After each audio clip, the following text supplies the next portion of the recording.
So how to activate dynamic island in iPhone 15 or other iPhones.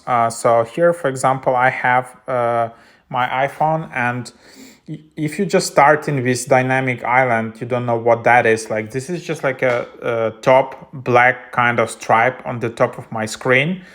And you need to know that not all the apps are interacting with it. So only at the moment, I would say just a small amount of apps have it, like Uber, like Pixel Pal, some other apps, but it's becoming more and more popular, and more developers are putting effort into it. So that's just what you have. So first of all, if you don't see dynamic island, maybe it's just because you don't have the app which has it. So first, you can try first of all to use Uber, or I would just recommend you to use the app, which is a classic example. It's Pixel Pals. So that's the app, just to try out if you have all of the settings correctly. So just go and install this app, Pixel Pals Widget Pad. So this is the app.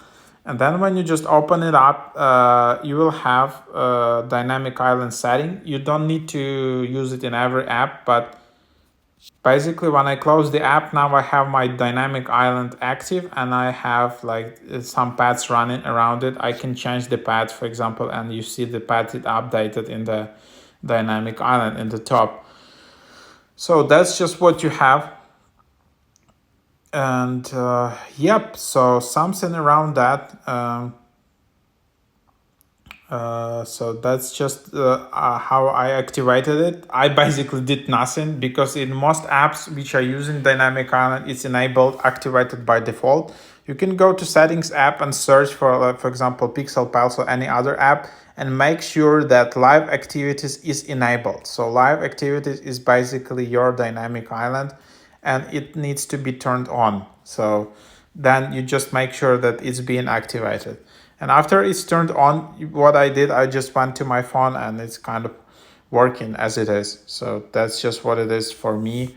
Yeah, there shouldn't be any other issues. If you're using iPhone 15 or later, and you updated your iOS to the latest version, and using an app which has features with dynamic island such as Pixel Pals, that should be it. So basically try it out. Leave any questions in the comments.